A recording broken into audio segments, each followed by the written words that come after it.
Gati. Atëherë përshëndetje. Jam këtu për t'i shprehur ngushëllimet më të ndjera familjes së efektivit vrarë, vetëm 34 vjeçar, Enea Mekolli. Njëti ngushëllim shkon edhe për çdo efektiv të drejtorisë vendore policisë Korç, kolegëve të Eneas. Jam këtu gjithashtu për t'u shprehur atyre për krahën mbështetjen time si ministër i punëve të brendshme në këto momente shumë vështira për ta. Gjithashtu, pasi vizitova edhe kolegun e tij Edisonin në spitalin e traumës, u sigurova nga stafi mjekësor se kanë gjithë vëmendjen maksimale dhe mbështetjen maksimale për ta trajtuar në mënyrë më specializuar të mundshme dhe sigurisht këto momente janë të rëndësishme që ne jemi pranë familjarëve të tyre, si të Enea, si të Edisonit, për të shprehur atyre mbështetjen tonë. Dhe me kaq unë dua t'i kaloj fjalën drejtorit përgjithshëm për një komunikat që kam me ju. Si që një bërë me di dhe më përpara në komunikimet që kemi pasur me ju, sot ka ndodhur një ngjarje shumë e rëndë në zonën e malit Bode, në bashkinë Maliq, ku gjatë një operacioni policor humbi jetën në krye të detyrës një punonjës policie, i dalluar, shëmbullor dhe mbeti i plagosur, po gjithashtu një punonjës policie nga sulmi me armë i një personi në kërkim me rrezikshmëri shoqërore. Jam këtu për të ndarë dhimbjen me familjarët e punonjësit shëmbullor Enea Mekolli, i cili heroikisht humbi jetën, dhe për t'i shprehur familjes së inspektor Edison Artit që mbeti i plagosur gjatë operacionit, mbështetjen time dhe të policisë së shtetit për shërimin e tij më të shpejtë. Mëngjesin e sotëm, Drejtoria Vendore e Policisë Korç, bazuar në informacionet e siguruara për vendodhjen e një shtetasit të kërkuar me rrezikshmëri të lartë, kanë shkuar në zonën e Lozhanit për kapjen e këtij personi. Rreth orës 7:30 të mëngjesit, shërbimet e policisë kanë bërritur në vendin ku qëndronte dhe strehoi ky person, në stanin e tij, ku ky person, Vilodan Braçellari, 43 vjeç, i dënuar në vitin 2017 me 9 vjet, 11 muaj e 7 ditë burgim nga gjykata e Korçës për veprën penale prodhimi e shitja narkotikëve, ndërsa në vitin 2011 i ishte caktuar masa e sigurisë arrest në burg për veprën penale kultivimi bimëve narkotike. Shërbimet e policisë i kanë bërë thirrje të kërkuarit të dilte dhe të dorëzojë, por ai nuk i është bindur thirrjes së policisë dhe ka hapur zjarr në mënyrë të menjëhershme në drejtim të punonjësve të policisë. Si pasojë e këtij zjarri ka humbur jetën punonjësi i policisë Enea Mekolli, 34 vjeç, dhe ka mbetur i plagosur punonjësi tjetër, inspektor Edison Adri, 36 vjeç, të dy punonjës të forcës speciale Shqiponja në drejtorinë Korç.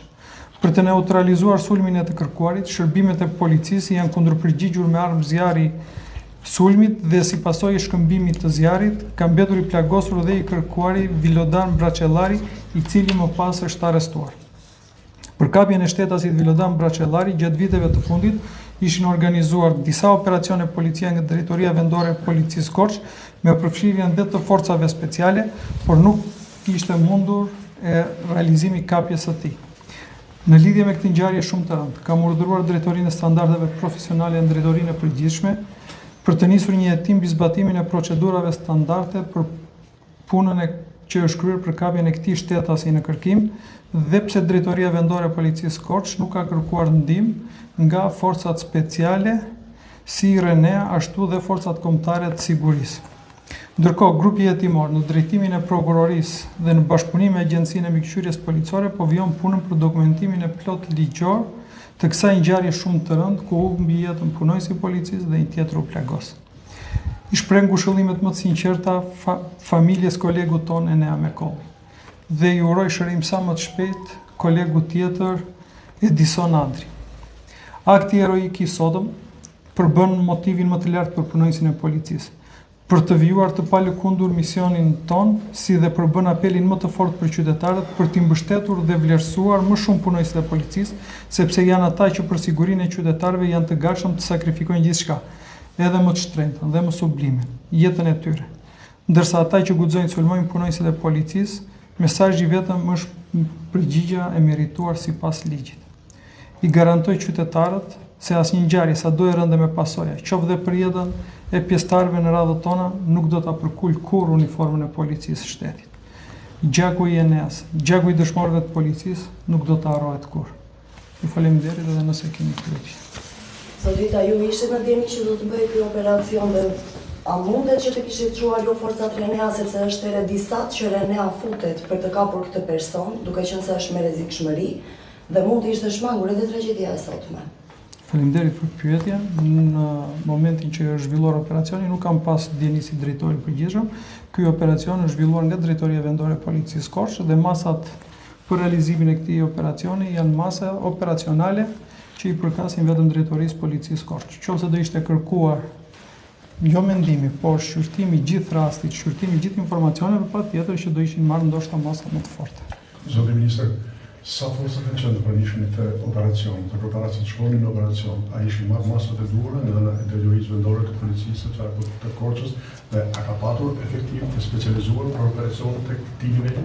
Punojësit e policisë të gjithë janë të trajnuar, të shkolluar sipas ligjeve dhe funksioneve që kemi si policia e shtetit, edhe në këtë rast kanë qenë shërbimet më të specializuara të Drejtorisë Vendore, të cilat janë shërbimet shqiponja dhe shërbimet e tjera mbështetëse që ka Komisariati dhe Drejtoria Vendore.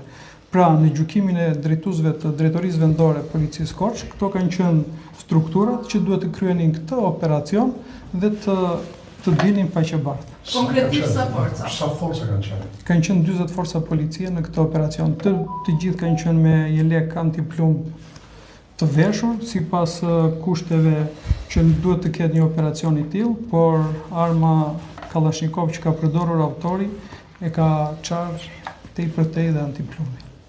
Kjo do të thotë mbase që duhet fillojnë të ndryshojmë edhe antiplumbët, drejtor, sepse një familje, 2 djemë që kishte, tani më i kanë vetë. Normalisht këto janë mjetet speciale që ka dhe siguron policia, patjetër që duhet bërë më mira në këtë drejtim, ku dhe masat tona për të mbajtur në rastin konkret një armë të fortë luftarake siç është Kalashnikov, duhet që të ketë përgjigje me të njëjtat antiplumb. Drejtoria Vendore e Korçës a kishte informacion për sasi armësh mbante autori në zonë, a kishte studiuar mirë profilin e personit të shumë kërkuar në rast ku edhe Renea nuk ka mundur do ta kap dhe ka shkuar pa marrë dhe i le pak nga ju? Siç e thash edhe më lart, kjo është një vlerësim që i ka bërë vetë Drejtoria Vendore e Policisë Korçë këtij informacioni, e cila ka vendosur të operonte dhe të vepronte në këtë mënyrë. Drejtor, ka edhe persona të tjerë të shpallur në kërkim me rrezikshmëri shumë të lartë në lindje. Është mbase alarmi për policinë e Korçës për të vepruar?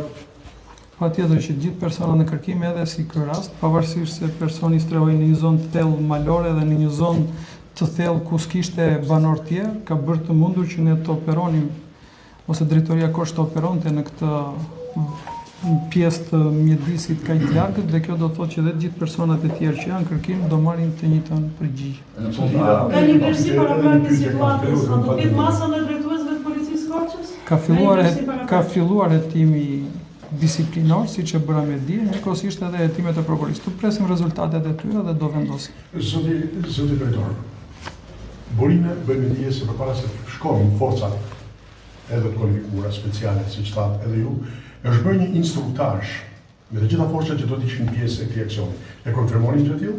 Patjetër që është bërë instruktazhi, se kjo është përditshmëri dhe procedurë punësore. Çfarë do të bëni tani për familjarët e të ndirit?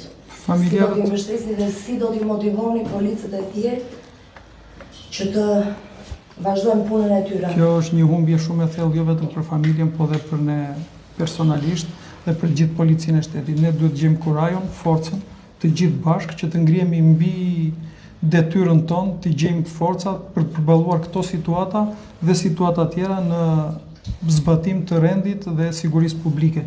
Gjithashtu, për familjarët e dëshmorit tashmë, në këtë akt heroik, ne po bëjmë gjithë procedurat që ai të përfitojë statusin e dëshmorit, pasi edhe procedura do kohën e vet, dhe për të bërë më të mirën dhe t'i gjendemi pranë familjes tij, njerëzve t'i dashur, por gjithashtu dhe gjithë kolegëve tjerë. Ju faleminderit. Faleminderit.